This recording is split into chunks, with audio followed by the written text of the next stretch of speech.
Welcome to Pizza Quest. I'm Peter Reinhardt. It seems as if ever since the pandemic a few years ago, nearly everybody has a sourdough starter and is banging out sourdough bread, pancakes, and everything sourdough.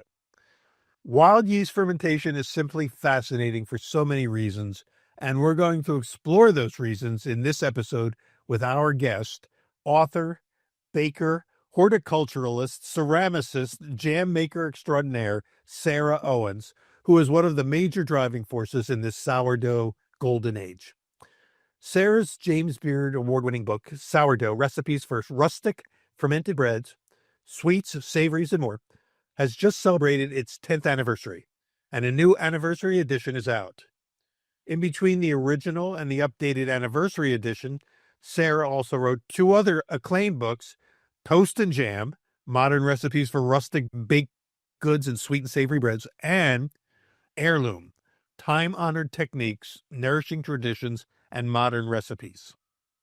She also moved west, young lady, from Brooklyn, New York, where she was the curator of roses at the Brooklyn Botanical Gardens for many years, while also operating her cottage bakery, BK17. And she now lives in Sonoma County, California, my old stomping grounds, where she does a lot of things, including trips to Lebanon to set up a bakery with Syrian refugees, which we'll hear all about. Sarah, welcome to Pizza Quest. Thank you so much for having me, Peter. This is a real honor to be with you today. Well, it's great. You and I go back a ways. I've got the new edition sourdough, and I also have my original old edition. In fact, when I got the original copy of sourdough, when it first came out in 2015, and shortly after that, you also spoke at the Johnson and Wales International Symposium on Bread, which I organized a few years later. But now 10 years have flown by. And in the intro to the anniversary, it's hard to believe. In the intro to the anniversary edition, you mentioned all the additions to the new version. So what are the major developments between then and now in the book and also in your life? Wow. Well, that's a good thing we have a whole podcast. We don't do short form. We do long form podcasts. Yeah. So as far as the changes in the book go, there aren't a lot, but in the 10 years, I've definitely come across many of the same questions. And so the adjustments in the anniversary edition are really in terms of trying to address those questions that are often asked, and then making a few clarifications around the questions. And also, because the world has changed so much in terms of what ingredients we have available, and especially in terms of fresh flour, there are some further explanations about how to use some of that fresh flour in the recipes. So that's something that's becoming, I think, more of a topic. It seems like it's a hot topic in the baking industry, in the artisan baking community, is this flour thing. I remember when the book first came out, there was already a movement of local milling and regionally specific grains and things, but it was still pretty small, like just like the bread movement was very small 30 years ago, and then it started picking up traction. And another thing that happened in between also was the pandemic, kind of disrupted everything. Yes. And then suddenly everybody on television was showing off their sourdough breads and this and that. But that was it was important. And here you are in the middle of all that. And then we saw, and I think in the resource section of your book, I can hear my telephone ringing in the background. We're just going to let that happen. But in the resource section of the book, there's a huge addition of pages of mills that Yes. were not in the first book, and that's, I think, was very significant. And as I was looking through the new book, and wow, Exactly. this question does come up a lot. I'm sure it does for you. Is where can I get? You talk about using local flour. Where can I get it? And you've listed a lot of places that I didn't even know existed. Yeah, yeah. And every day I learn of a new one, especially being here on the West Coast. There's a lot of just small farms popping up, doing collaborations with small mills. And so I have a listing, a live listing on my website, ritualfinefoods.com. But I wanted the book to be able, I wanted people who are using the book to be able to flip to the back and say, oh, okay, I live in this state. Let me check out these resources. Right. If I don't have a resource close by, what can I do, to mail order if possible? So I think, as much as a resource section, I wanted it to also be inspiration to just start looking, start asking questions and making those connections. Even in addition to the small regional mills, I think some people are doing home milling as well. Do you ever grind your own flour? Yeah, so I'm very particular about what flour I grind myself and what I like to buy. But in terms of whole grain Yeah. milling, I do really appreciate milling the softer grains at home, like einkorn, Mm. oats, soft wheats. I like milling rye at home. On a slightly coarser setting. A lot of times Yeah. get dry. Even if it's stone milled, it's often for me, for my preferences, milled a little bit too finely. I like a little bit of not coarse, but I like a little bit of texture A and little text. I know I was going to say texture. It seemed like that was where it was headed. Uh, Mhm. in fact, let's talk about rye bread for a second because we recently did an episode specifically about how Jewish rye bread is coming back. Uh-huh. And but what do you think is going on there in that rye community? Are you also seeing kind of a burgeoning interest in rye as a sort of it never goes away, but sometimes it seems to come back like in cycles. Yeah, I do. And I love rye. When I was in New York, I fed my starter primarily with rye for about at least 5 years, if not seven. Sometimes, time just flies. Yeah. And I love I love the sort of the enzymatic character of rye and how it couples so well with the, sourdough fermentation. It's just it's a natural partnership. But in terms of rye bread, yeah, I mean, I feel like people are starting to discover the wide range of textures and flavors of rye. And I think what's become available to us, there are so many different varieties, both heirloom and modern varieties of rye that are being cultivated now, not just for as a cover crop or as a rotational crop, but for flavor and performance. And rye has I think primarily as a food source provided a lot of it's been mostly used for brewing. Yeah. It's in the United States. And so now we're seeing this whole new range of what's available to us in terms of rye texture and flavor and the different seasons that they're sown and harvested. And, you can get rye that has like spice profiles, cinnamon and clove. And I made a cake the other day with rye and I brought it to a workshop I was doing at the California Wheat Commission. And everybody who tasted it said, "What's the spice in the cake?" And I said, "I didn't include any spice." Interesting. And they were like, "No, no, no. Yeah. You're not remembering something." I'm like, "No, really, Right, right, that's right. for No, rye." no, it's built in. It comes with the rye.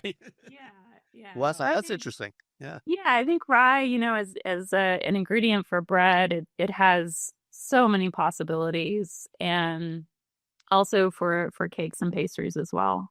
If I'm not mistaken, a few years ago there was kind of this a viral recipe about a rye cookie, rye chocolate chip cookie that got published in where was that? In maybe Bon Appetit or somewhere. It went all over the place and Uh-huh. instantly became a phenomenon. Yeah. Do you have it? And your book is more than just breads. You're including sourdough starter in a lot of things that we don't normally think of as needing a starter, like Yeah. cookies, for instance, right?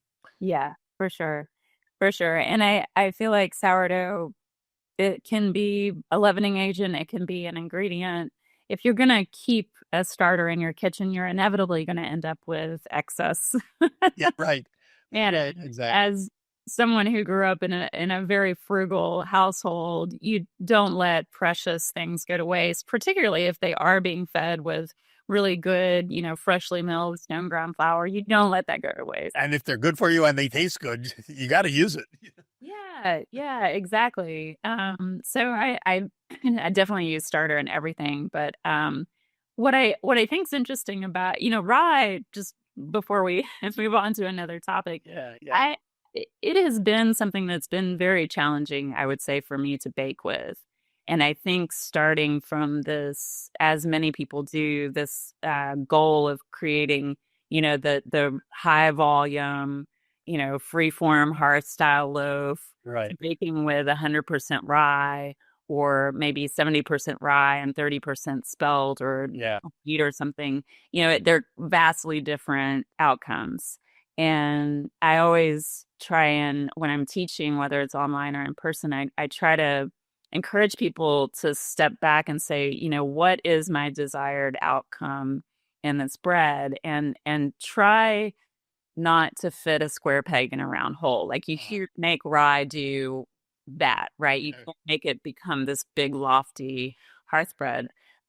So I think for a long time I had to work on adjusting, what are my expectations? What are the possibilities of rye in terms of the texture and the flavor, and how do I maximize that and celebrate that, and also just learn the very particular enzymatic profiles of rye and how that, affects fermentation or the rate of fermentation, how to control that, using pH and temperature and time. And yeah, and that's where the sourdough starter really comes in. It's an important element of that because that's the controlling agent, right? Yeah, absolutely.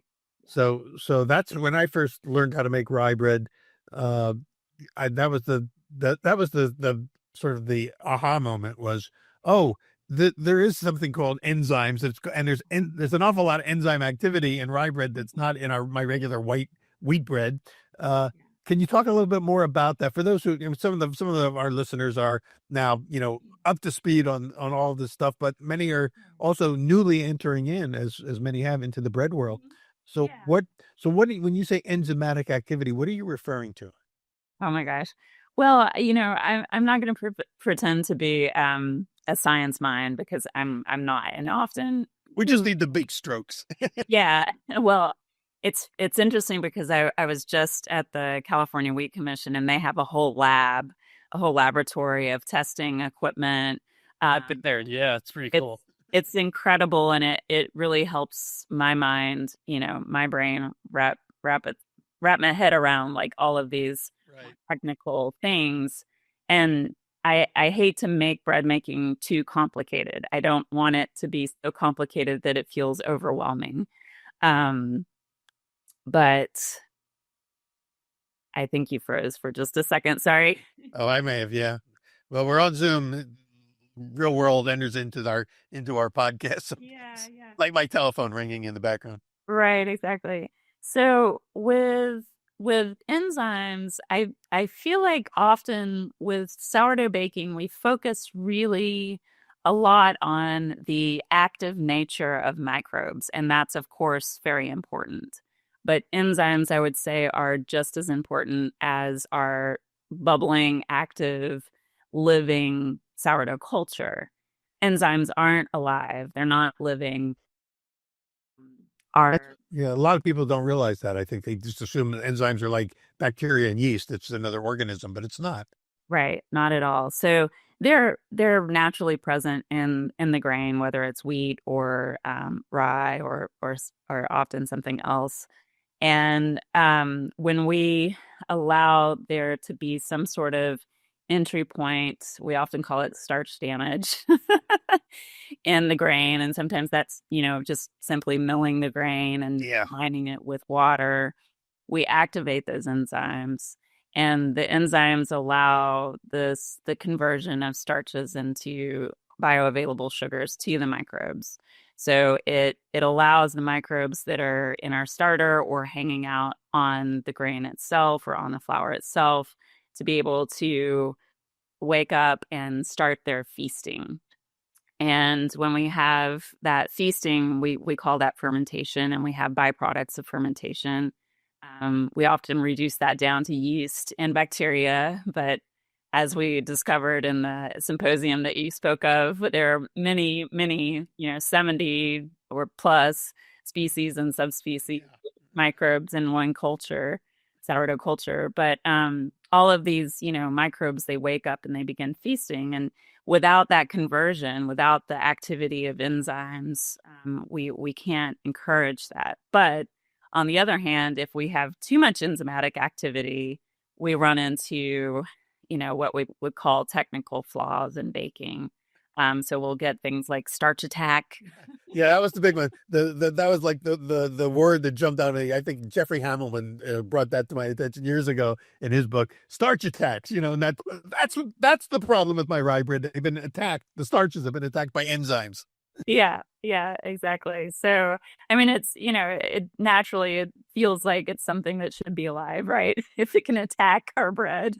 Right. But doesn't it really mean that essentially that there's just been so much enzyme activity that the starches have turned into sugar, and instead of having the starch properties that they need to hold the bread together, they've turned to sugar, so you end up with a gummy bread. Exactly. And somehow sourdough enters into this picture as the savior. Yes.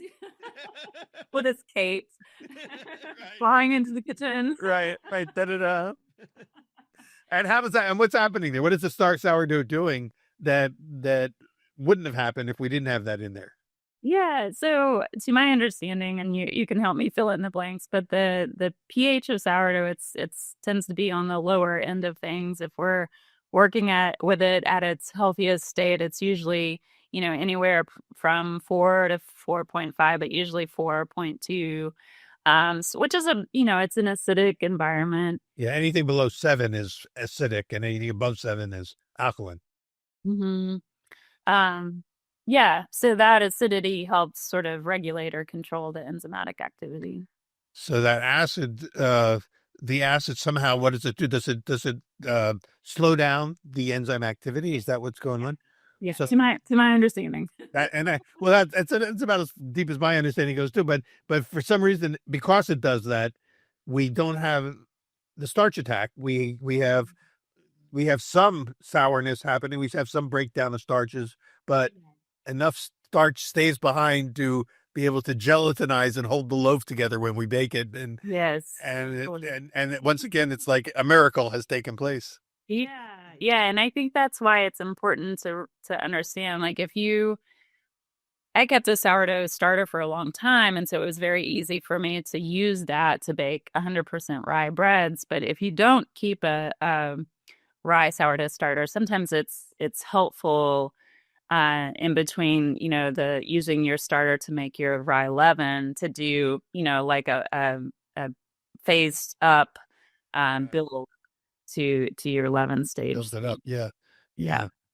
So one of the cool things about your book, and I think why the book's so popular, is that you spend time at the beginning teaching people how to get the sourdough starter. If you don't have one already, like so many people have them now that you can almost skip that for if you already have one. But if you don't, you need to know how to make one, and that's sort of intimidating to some people. So you get them up and running, have a starter, how to maintain it, how to take care of it, how to keep it going from generation to generation. But then lots of recipes for how to use it.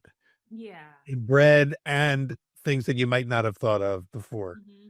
So can you talk about what some of the, I know for me, when I have what I call my my unused starter, the stuff that's what did I call it? And you used the term earlier, when you had too much excess or so for some reason I couldn't get it. It was frozen in my brain. So I have a little container that says excess, and it's all the unused starter that is broken down. I can't make bread from it anymore, but it has great flavor. I just turn it into sourdough pancakes and waffles, and I can use all my excess up doing that because I never get tired of eating those. Yeah. I really dislike the word discard because it makes it sound like it's not valuable. Right. Excess, I feel like is a good way to describe it. But when I first started baking, I had gone to a used bookstore and I picked up a copy of this little paperback written in the 70s, Adventures in Sourdough. And Oh, I remember that. Yeah. it had like all these recipes. It had very few bread making recipes, and mostly like all these different, the first chapter was devoted to how to take your sourdough starter camping. It was very like, I was like, oh, I can really integrate this into my life. And so I wanted my first book, Sourdough, I wanted it to feel like an invitation to be able to use it in so many different ways. I mean, making a loaf of bread, if you are following the typical process of, feeding your starter, creating the leaven, creating the dough, retarding the dough, baking it the next day, it's a multi-day process, and it's a real dedication and commitment of time and resources. But I wanted my first book to really be an invitation to say, okay, I can is the starter, this bubbling jar of life, to make so many other things besides that, and really work it into my lifestyle. So, yeah, like it's kind of like in the old days, so to speak, the gold miners' days. The 49ers, and there's sourdough starter, the Alaskan guys who would trade sourdoughs from with the Indians, for furs and all. They had figured out a way to keep it with them, keep it going out in the wilderness, out in the wild. And so again, I think this idea of this book saying, sort of fun with sourdough is, it's fun to come up with all these things. Can you talk about some of the other recipes in the book that you use sourdough starter in addition to the breads? Yeah, so there's everything from tortillas to cakes to cookies to pie crusts. I mean, it just kind of it's biscuits. My mama's biscuit recipe. I use some sourdough starter to make the biscuits. It's just, it goes on and on. And the longer I use sourdough, or the longer I keep a culture in my kitchen, the more I use it for. Now I make roux and different types of gravies and things. And it's such a versatile ingredient. That, when you think about it as this fermented flour, not just a leavening agent, you really like, it's kind of sky's the limit. The challenging part, I think, is when you first start incorporating sourdough into recipes that don't traditionally include it, how much to use without affecting the texture, or sometimes if your starter has been hanging around in the fridge for too long, it can be very acidic, and that reacts exponentially greater with things like baking soda. So how do I adjust the quick leavening, the chemical leavening like baking soda, baking powder, to accommodate the increased acidity of the starter? So there are, things that you kind of have to consider, but hopefully I've done that work for you. And you can. Well, that's all explained in the book in other words, in the recipes. Did you address in the book what to do if your starter seems to be too acidic, too acidy, and you don't want it to be that sour, so to speak? Yeah, so I in sourdough, I did not necessarily address that. In the fourth book that I'm writing now, Oh, there was news here. Yeah. Breaking news. You first. Sarah Owens is about to come out with her fourth book. I like to bury information. We've been talking for how long? Right. Well, we're famous for burying our leads here. Yeah. But no, I mean, I think that is something that I get asked a lot is, oh my gosh, I've been away for, 2 weeks on vacation, and now there's this liquid layer of something very strange and dark on top of my starter. What do I do? Or it's very acidic. Oh yeah. All these different troubleshooting things. So that's probably a good point, the place to focus right now, because there are sort of the top 5 things that people always ask about sourdough. So one of those is, what about that liquid that's floating on top? Can you address that? Mysterious liquid. Well, That I love to drink. yeah. Yeah, just take it as a shot. You'll be fine. Yeah. Basically, that's what I do with it. Yeah, so definitely, I mean, there's for the fourth book, there's going to be a whole troubleshooting section. Okay.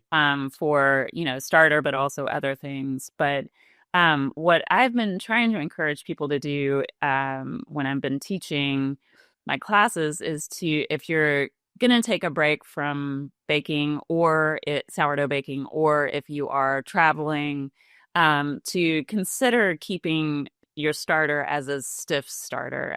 I call mine a stiffy. So taking some of your starter and creating as stiff of a dough ball as you can with fresh flour, and then burying that in a little sack of flour and putting it in the fridge. That's very Belgian. It sounds like the Daysum starter, right? That's how that was how I think it was Alan Scott was one of the guys who brought that concept. And you bury your starter in flour, which sounds also like what the gold miners used to do. Yeah, Daysum. Yeah, and when we were together at the symposium in 2019, I was able to meet a Daysum that Jennifer Lapidovsky and she made a great version of that. Yeah. Yeah, and I started doing this intuitively, I think, before I was even aware of Daysum. And then when I learned more about how she keeps, her starter, and about Alan Scott and about that whole legacy, I realized, oh wow, there's more to this, and there's also more that I can understand about this. But that water is really the key to fermentation, and if you take away water as much as possible by creating a really low hydration starter, it really slows down the fermentation. And it also influences the microbial profile of your starter for sure. Right. But it does also prevent that accumulation of hooch or liquid on top of your starter if you're just simply sticking it in the fridge for 2+ weeks. So that's how I like to now both travel with my starter, but also keep it dormant in the fridge while I'm away, and then bring it back to life. But if you are just, you have your starter in your fridge and you've forgotten about it, or you've not been using it and time just slips by, I always encourage folks to just do a really low inoculation feed.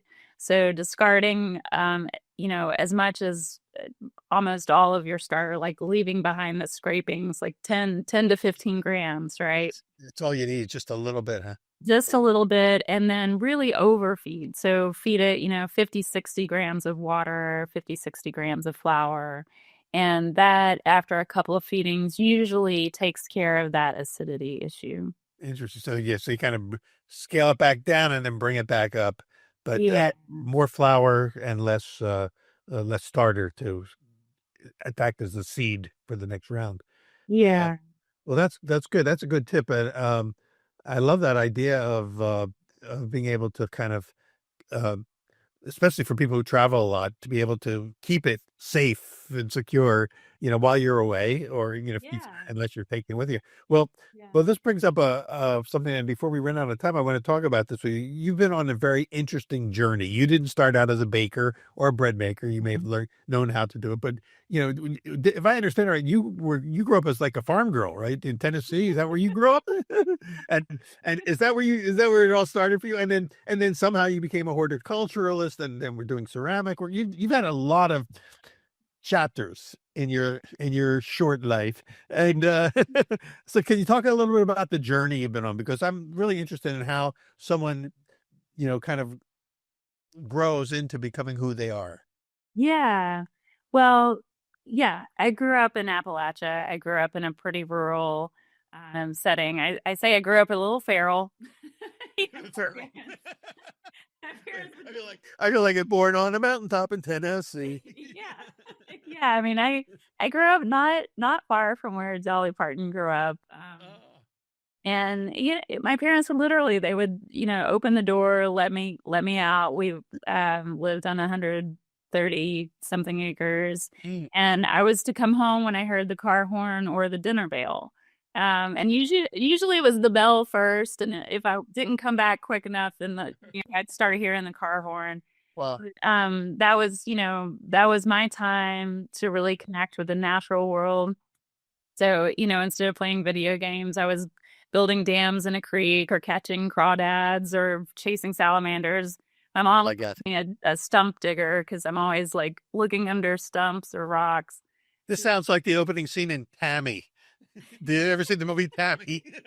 No, but With Debbie Reynolds back in the 1950s, oh, He's wow. described what you just described is like the opening scene of Tammy. Yeah. Yeah. I mean, but I think it was a beautiful way for a kid to grow up because you are able to really feed your curiosity and follow your curiosity and feed it and learn personal responsibility, Yeah. And also because it was a working farm, we were working a lot and food was fuel. It was high calorie often. The women in my family were all amazing cooks, and I didn't necessarily cook alongside them, but I definitely watched them in the kitchen and grew up eating really flavorful, very simple, country food.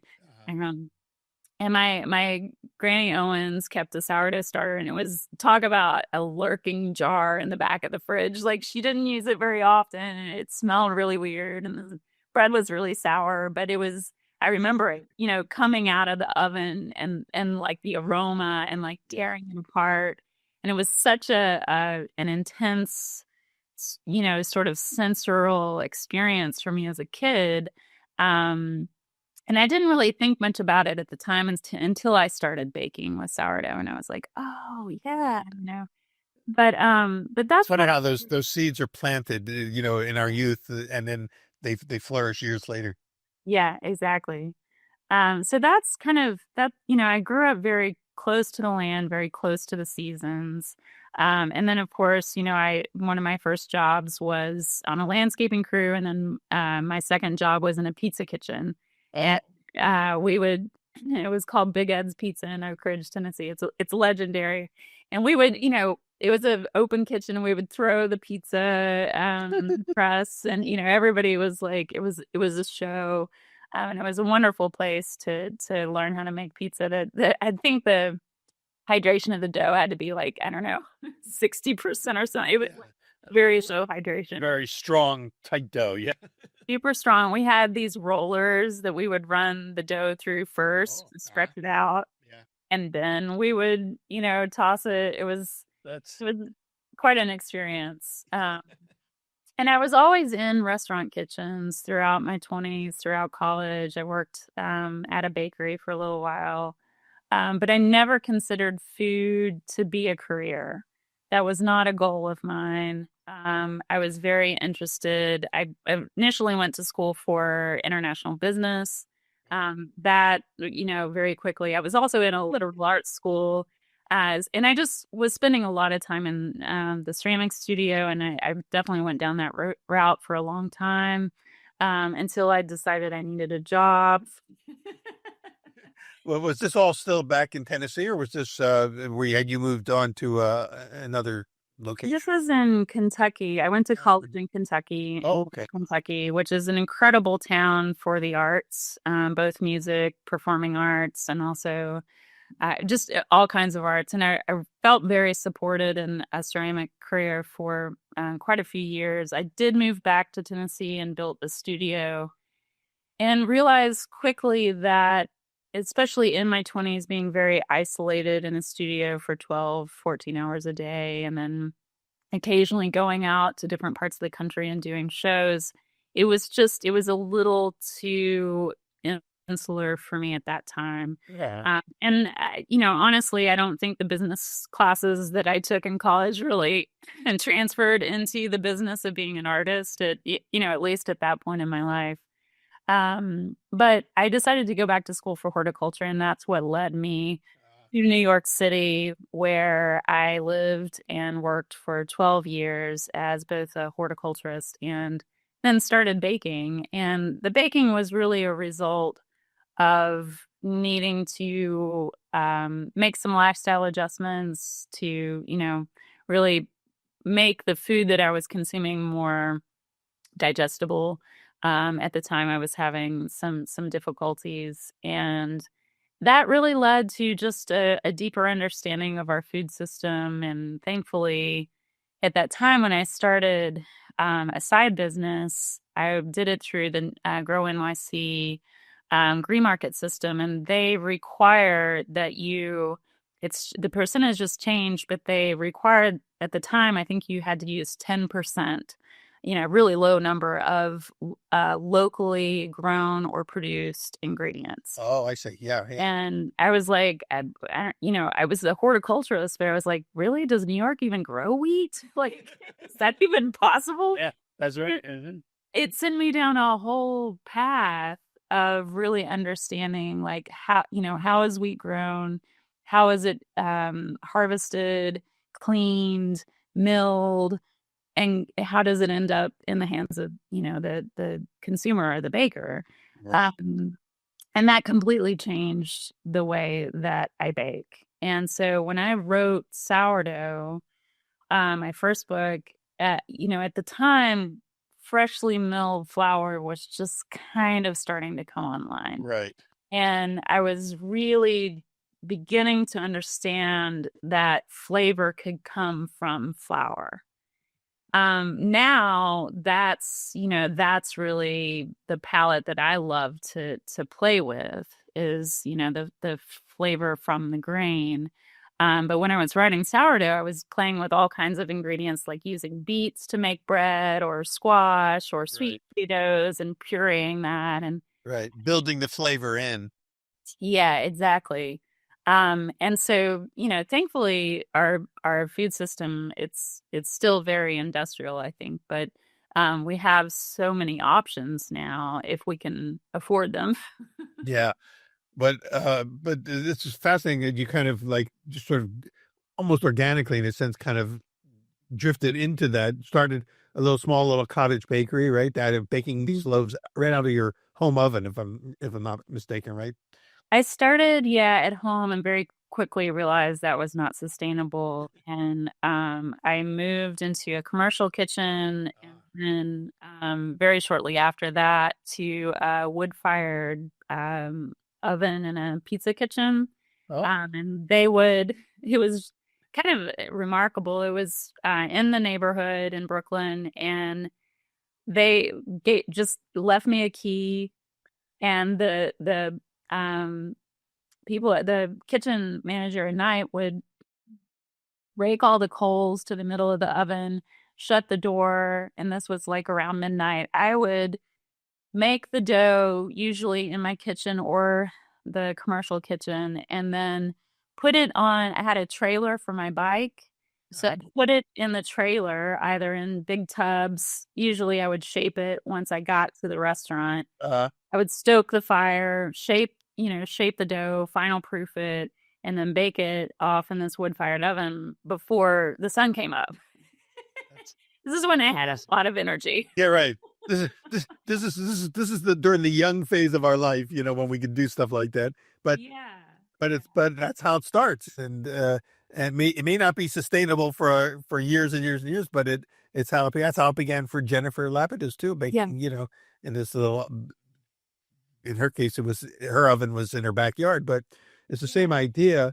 It was really generous of this pizzeria to let you come in and use their oven while they weren't, making pizzas. Yeah. All they asked is that I leave some extra bread, and then I pitch in occasionally for wood.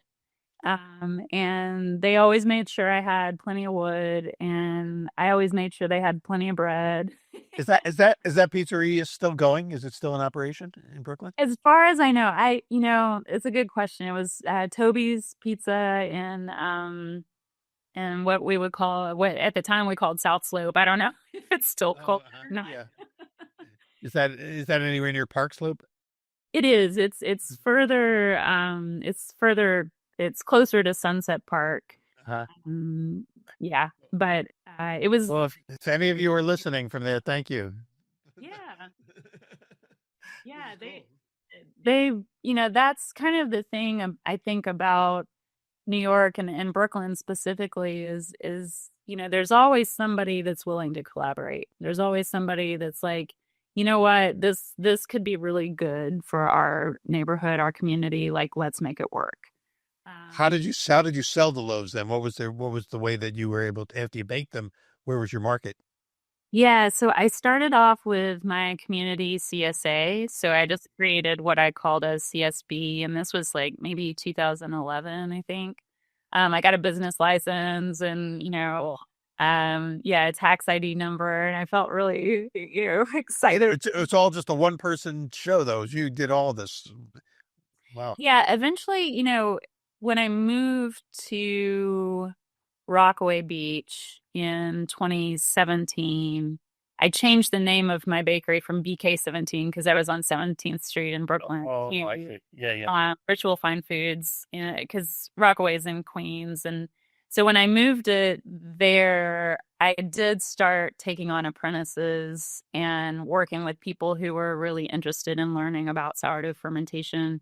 But that was kind of here or there. Maybe they would come hang out for 2-3 months at a time. And but for the most part, it was a one-person show. And yeah, it was And what were you making? What kind of breads were you baking? Was it just a straightforward sourdough, or was it other things? definitely other things. So I what I did is Understand. what I did is, in terms of the subscription, was every week I would send out an email, 3 days in advance of getting the loaf. And I would describe, here are the flours, here's where they come from, here's the flavor profile of this loaf, here are some serving suggestions. Because I was making breads that I knew people would be like, what is this? I recognize this as a sourdough. Because people think, they hear sourdough and they think of the typical San Francisco style, like crusty, white, super sour bread. Right. And, Right. I was making like 100% einkorn, or like, a really dense rye loaf, or, the beet bread, or like all these different things. I was really at the time discovering like emmer and like how to incorporate that. And so I was really trying, I think at that time, to not just bake from a community, but to really, help spread awareness about, the potential of sourdough and what it can do and how many different types of breads you can make with it, that sort of defy what at the time we thought of, sourdough, the definition of sourdough.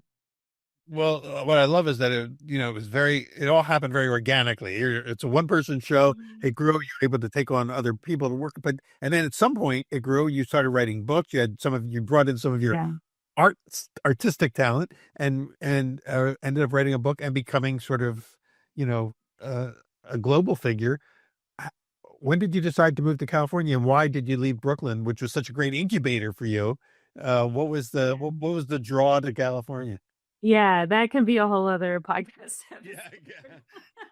I guess so. Yeah, I mean, and somebody who lived there for I lived in Sonoma County for 20 years. I hated to leave. Frankly, it's kind of like the Garden of Eden for people that are in the food world. So I could Yeah. see why it would be a magnet. And I don't know how much you can talk about today, but maybe headlines or teasers for the next time you're on. Yeah. Well, I think that the thing about New York City is it was definitely my launching pad. It was definitely a place where I could flourish in so many different ways in terms of my creative pursuits, my curiosities. I was working full time at the Brooklyn Botanic Garden when I started this baking venture. I was quite honestly just working too much. And I think that sometimes, certain personality types, mine, um, work is really a way to kind of bury yourself. It's really easy to get caught up in the responsibilities that we create for ourselves. And it's a way to feel good about, your accomplishments and all of these things. And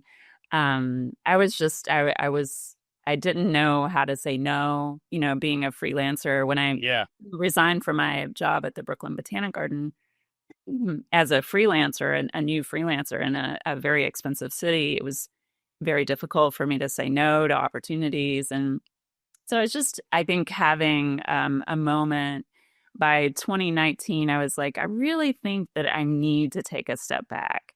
And I had tried to leave New York in 2015 and move back to the South, and it did not stick.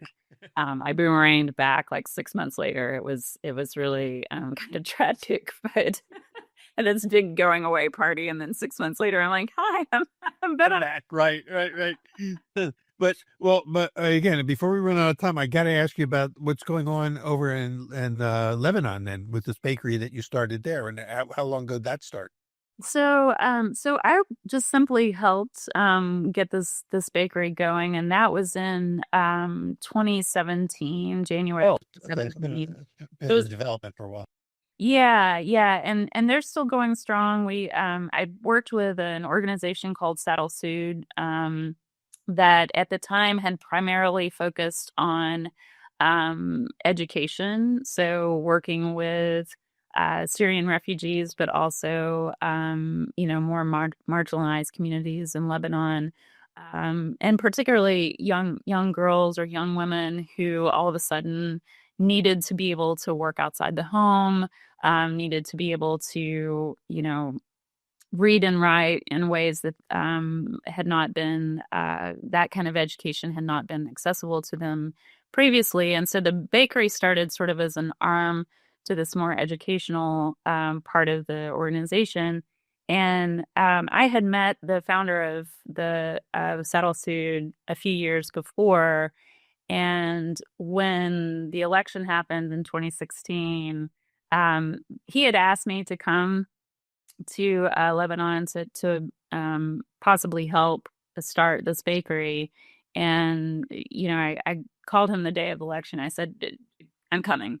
Like, I'm going to make it happen, but let's just plan on, making it happen in the next few months. And so I, have always felt like baking is one of the best ways for people to make connection and to build community, whether that's, sharing a loaf of bread or actually learning how to bake, because there's so many ways that we can think about the connection, whether it's with the farmer, whether it's with the land, the miller, how we make the bread, what the bread looks like, what it tastes like.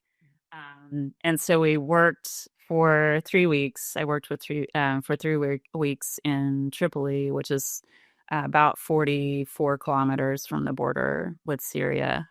And we worked with a whole team of women and worked with a translator, which, honestly, it's like once you get in the bakery, it's, flour and water and salt. It's pretty self-explanatory.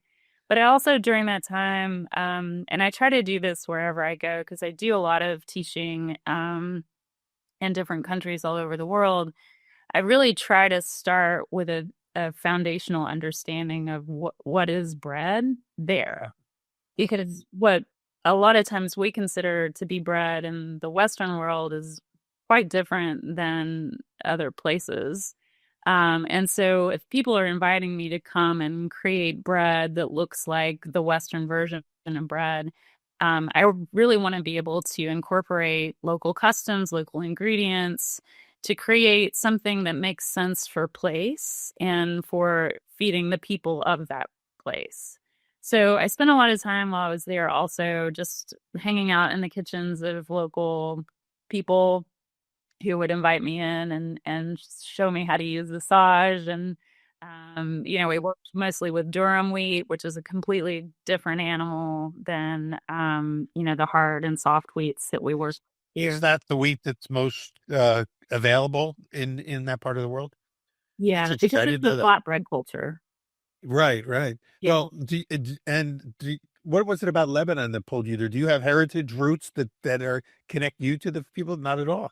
No, not at all. Just by coincidence, you were pulled into that part of the world. Yeah, I mean, I think I really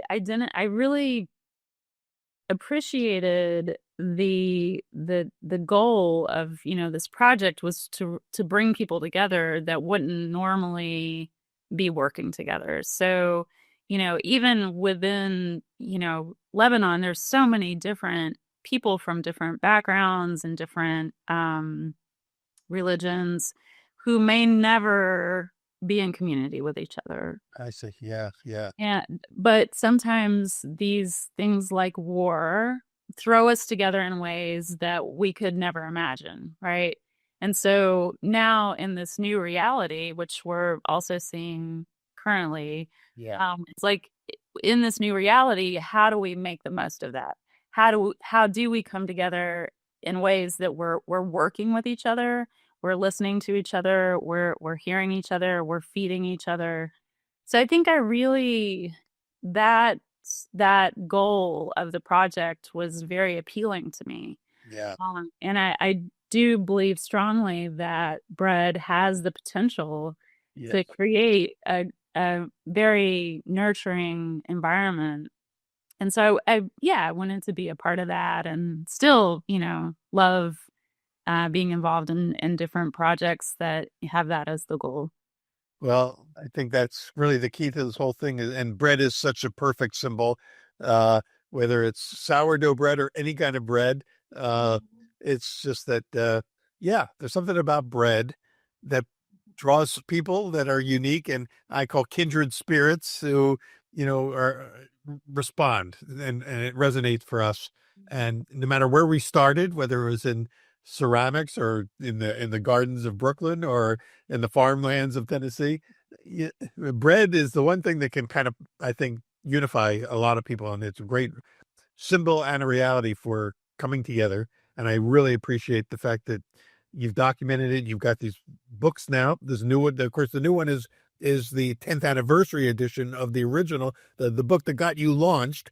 But for those of you who are listening, also check out Toast and Jam, a wonderful, beautiful book with great recipes. And then also Savory. What's the other one is Heirloom. Yeah, which explores more of some of the ideas we've been talking about today with flours and local milling. And you're just covering a big gamut, and you're just getting started. So we're going to be hopefully having more conversations with you, Sarah. And thank you so much for sharing this time with us. And if people want to communicate with you, you mentioned you changed the name from, what was it? The original title was what, BK17? Is that what it was? Yeah. BK17. That was the baker, and then you turned it into Ritual Foods. Ritual Fine Foods. Yeah. Ritual Fine Foods. So what's the best way for people to write to you? Yeah, so you can definitely check out my website, ritualfinefoods.com. Instagram, I do a lot of communication there in terms of like the different workshops that I do, especially hands-on. Is the Instagram handle Ritual Fine Foods?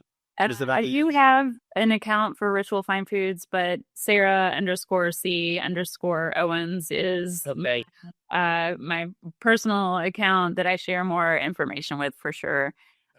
And I have links to all of my workshops that I do both in North America and worldwide.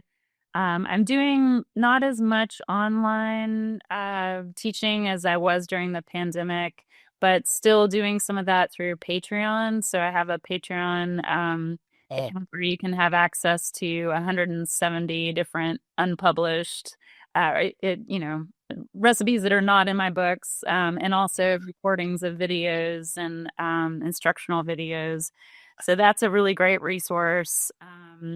Are you baking bread locally there in Sonoma County, and for the public, or just now focus more on writing? Now focus more on writing and hands-on education. Hands-on. Okay, beautiful. Yeah. Well, this is the never-ending story. As we say, we always say that the Pizza Quest is more about the quest than it is about the pizza, and the quest never ends. And it sounds like you are, you're in the midst of this quest, and we just want to keep hearing more about it as it unfolds for you. So, thank you so much for being a huge part of that, Peter. I think I've said this before, but I started with your book, The Bread Baker's Apprentice. Oh, how cool. I did not. Yeah, I think I remember you mentioned that once, but in fact, and I think I wrote, I wrote something for the new book, for the anniversary edition. Sarah Owens, we'll end with this, since this is like the kickoff. Sarah Owens' 10th anniversary edition of her award-winning classic Sourdough is welcome news for the baking community. The growing hunger for delicious, beautiful, and reliable sourdough recipes is well met in this updated edition. Sarah's meticulous attention to detail and her discriminating palate for pure flavors will please everyone. So, Sarah, thank you. Thank you for pleasing us all. And we'll look forward to having you back on in the future. And by the way, how far out is the new book? You're working on one that hasn't come out yet. You're looking at do you have a pub date yet? Autumn 2027. So we got about 2 years from now, we'll see the next tome in the ever unfolding journey of Sarah Owens. So thanks, Sarah. And we'll see you again soon. And thank all of you for joining us on Pizza Quest today. We'll see you in the future on new episodes, and join us next time.